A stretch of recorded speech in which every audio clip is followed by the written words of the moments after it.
എറിയാട് പേബസാർ മഹല്ല് ജമാഅത്ത് പുതിയതായി നിർമ്മിച്ച ഭവനത്തിന്റെ താക്കോൽദാനവും അടുത്ത ഭവനത്തിന്റെ നിർമ്മാണ പ്രഖ്യാപനവും SYS SKSSF മജ്‌ലിസുന്നൂർ 8ാമത് വാർഷികവും മതപ്രഭാഷണവും അവാർഡ് ദാനവും നടന്നു.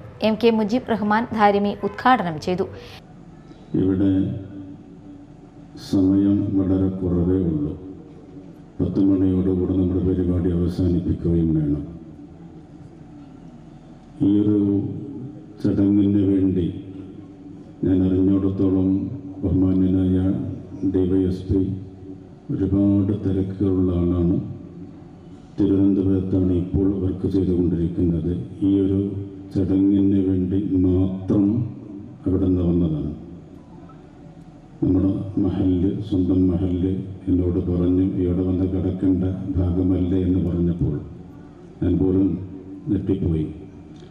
ഏതായാലും ശരി, മഹല്ലിനെ അത്രമേൽ സ്നേഹിക്കുന്ന ബഹുമാനിക്കുന്ന ഇവരുടെ എല്ലാം ആദരിക്കുന്ന ചടങ്ങ് കൂടെ ഇവിടെ ഉള്ളതുകൊണ്ട് ഔപചാരികതയ്ക്ക് വേണ്ടി മാത്രം ആണ് ഞാൻ എഴുന്നേറ്റ് നിന്നത്. ഒരു സുദീർഘമായ പ്രസംഗമൊന്നും ഞാൻ ഉദ്ദേശിക്കുന്നില്ല. നടത്തിക്കൊണ്ടിരിക്കുന്ന സകല സംരംഭങ്ങളും അള്ളാഹു വിജയിപ്പിക്കട്ടെ. അള്ളാഹു സുബ്ഹാനഹു വ തആല നമ്മളുമായി ബന്ധപ്പെട്ട ഓരോരുത്തരും അനുഭവിക്കുന്ന മുഹമ്മദ് ഇക്ബാൽ അധ്യക്ഷത വഹിച്ച ചടങ്ങിൽ സയ്യിദ് അബ്ദുറഹിമാൻ മുത്തുക്കോയ തങ്ങൾ അൽബുഖാരി വല്ലപ്പുഴ താക്കോൽദാനം നിർവഹിച്ചു.